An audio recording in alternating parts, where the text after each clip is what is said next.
Bruno Dufour-Coppolani, vous êtes artiste peintre. Je le disais à l'instant, vous avez pour mission de recoloriser ou de coloriser les façades de la ville de Saint-Lô. Tout ça est né d'abord d'un premier exemple que vous avez mené à la fin des années 90 dans un petit village qui s'appelle la Haie du Puy. Comment ça a pris naissance ? Enfin, tout ça est, je dirais, fondé sur plusieurs étapes. Au départ, il y a eu des murs peints. Ensuite, il y a eu cette colorisation du centre de la Haie du Puy.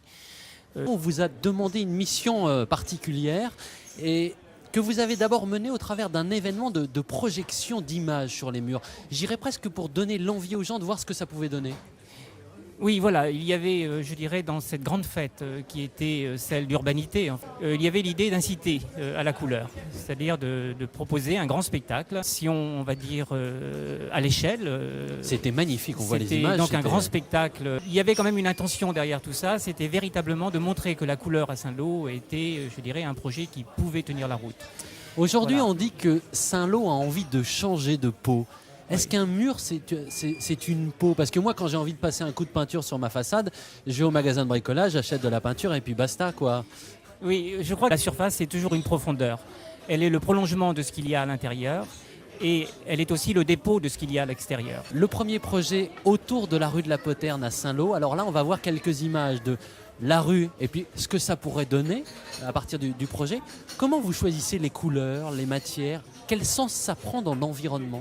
Oui, alors il y a deux choses. D'une part, la qualité du bâti de la reconstruction. C'est vrai que ça a été fait un peu dans l'urgence, surtout sur la question des matériaux. Mais on est dans une époque moderniste et il y a une grande qualité de bâti et d'urbanisme. Chaque rue est faite dans un élan, dans un jet, un peu comme un grand monument. Chaque rue en soi, si vous voulez, a son harmonie propre. Cette harmonie est un peu écrasée par les grilles et la fatigue de ces matériaux. L'idée véritablement, c'est d'étudier les volumes, les harmonies et de retrouver la qualité spécifique du bâti de la reconstruction. C'est pas simplement mettre de la couleur pour mettre de la couleur, mais véritablement d'évoquer la lumière d'abord et la qualité du bâti ensuite. Il y a donc une démarche artistique derrière tout ça et c'est pas anodin qu'on vous ait choisi puisque vous êtes un artiste peintre.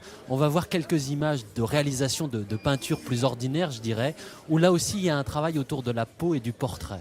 Tout est lié, c'est-à-dire que la question de la peinture, c'est d'abord une question de surface. La peinture est une question sur la surface. Et je me dis qu'être peintre et coloriste, ce sont deux choses qui vont de pair. De passer du mur à la peau des personnages me paraît être une manière de réfléchir justement à cette profondeur. Et actuellement d'ailleurs quand on vient à Saint-Lô, il y a quelques-unes des fresques que vous avez déjà faites, que l'on peut voir en ville, mais ça, il faut venir à Saint-Lô pour venir le voir. Merci Bruno de nous en avoir parlé.